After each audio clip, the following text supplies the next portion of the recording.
नमस्कार, स्वागत है आपका न्यूज़ 18 के डिजिटल प्लेटफॉर्म पर। मैं हूं आपके साथ ईशा खान। कल्पना कीजिए जब किसी देश की जनता सड़कों पर उतर आए, जब राजधानी युद्ध भूमि जैसे लगने लगे और जब सरकार को अपने ही नागरिकों से लड़ना पड़े, तो समझ जाइए कि हालात बेहद गंभीर हैं।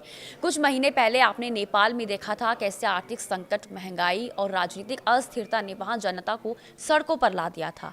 काठमांडू से लेकर पोखरा तक लोग सरकार के खिलाफ नारे लगा रहे थे और अब वही तस्वीर यूरोप के दिल यानी फ्रांस में दिखाई दे रही है। पेरिस की सड़कों पर धुएं के गुब्बार, पुलिस और प्रदर्शनकारी भी भिड़ंत, बंद दुकानें और ठप पड़ी मेट्रो, ये सब मिलकर हमें बता रहे हैं कि फ्रांस भी नेपाल जैसे गहरे राजनीतिक और आर्थिक संकट की तरफ बढ़ रहा है। आखिर ये पूरा मामला क्या है, पहले वो जान लेते हैं।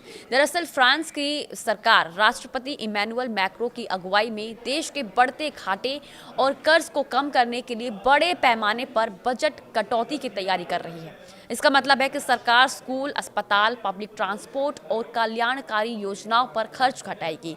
यूनियन और जनता का आरोप है कि ये बोझ सीधे मजदूर वर्ग और मध्यम वर्ग पर डाला जा रहा है, जबकि अरबपतियों और बड़ी कंपनियों को टैक्स छूट मिल रही है। यानी सरकार कह रही है कि कर्ज कम करना ज़रूरी है, लेकिन जनता कह रही है हम ही क्यों कीमत चुकाएं।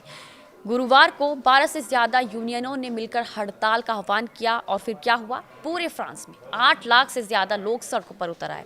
91% मेट्रो ड्राइवर हड़ताल पर चले गए। पेरिस की मेट्रो लगभग ठप रही। रेलवे सेवाएं, बसें, ट्राम, यहाँ तक कि कई फार्मेसी और दुकानें बंद रहीं।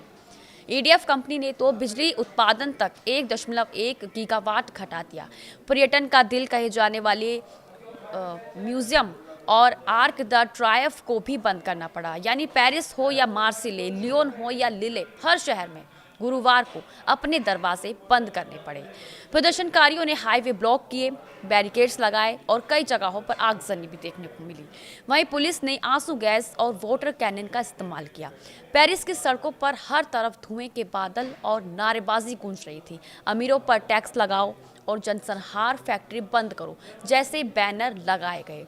वहीं मार्सिले में तो प्रदर्शनकारियों ने एक हथियार फैक्ट्री को ब्लॉक कर दिया, जिस पर आरोप है कि वे इजराइल को हथियार सप्लाई करता था। इसी दौरान फिलिस्तीनी झंडे भी लहराए गए और गाजा के समर्थन में नारे लगे। वहीं यूनियन प्रतिनिधि जया पियरे मेर्सियर का बयान सुर्खियों में है कि दशकों से मजदूर वर्ग की कीमत चुका रहा है। अरबपतियों और पूंजीपतियों के लिए हमारी जेब खाली कर दी गई है। अब कहा जा रहा है कि हमें कर्ज चुकाने के लिए और बलिदान देना होगा, लेकिन सेना के लिए 400 अरब यूरो का बजट पास हो चुका है, तो फिर स्कूल और अस्पताल क्यों खाली हाथ रहे। फ्रांस की सरकार को पहले से ही अंदाजा था कि हालात बिगड़ सकते हैं, इसलिए 80,000 पुलिसकर्मी और जेडार्म्स तैनात किए गए।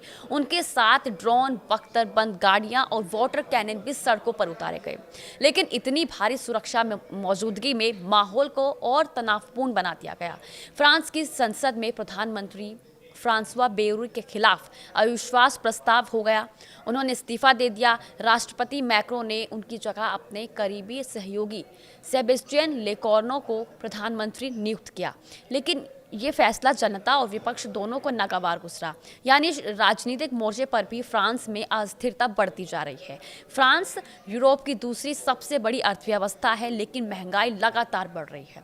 कर्ज का बोझ जीडीपी के मुकाबले बहुत ज़्यादा हो गया है। सरकार कह रही है कि अगर अभी खर्च नहीं घटाया गया तो आने वाले सालों में हालात और बिगड़ेंगे। लेकिन जनता का सवाल है कि कर्ज क्यों हमेशा आम लोगों से वसूला जाता है, अमीरों और बड़ी कंपनियों पर टैक्स क्यों नहीं बढ़ाया जाता। और जब सेना के लिए अरबों यूरो हैं, तो फिर स्कूल और अस्पताल के लिए क्यों नहीं। विशेषज्ञों का मानना है कि अगर सरकार ने नीतियों में बदलाव नहीं किया तो आने वाले हफ्तों में और भी बड़े प्रदर्शन हो सकते हैं। स्थिति धीरे धीरे एक लंबे राजनीतिक और सामाजिक संकट में बदल सकती है और यूरोप के बाकी देशों पर भी इसका काफ़ी गहरा असर पड़ सकता है। नेपाल में हाल ही में आपने देखा बेरोजगारी, महंगाई और राजनीतिक अस्थिरता ने यहाँ वहां जनता को सड़कों पर उतार दिया था। लोग सरकार से न्यायपूर्ण अर्थव्यवस्था की मांग कर रहे थे और अब फ्रांस में भी यही हो रहा है। वहां भी तस्वीर लगभग वैसी ही है। फर्क बस इतना है कि नेपाल एक विकासशील देश है और फ्रांस यूरोप की ताकतवर अर्थव्यवस्थाओं में से एक है।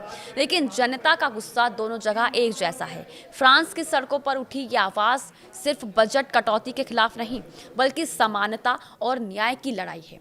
नेपाल से लेकर फ्रांस तक जनता का संदेश साफ है कि अगर सरकारें अमीरों और कंपनियों को फायदा पहुंचाकर आम जनता पर बोझ डालेगी तो लोग चुप नहीं होंगे।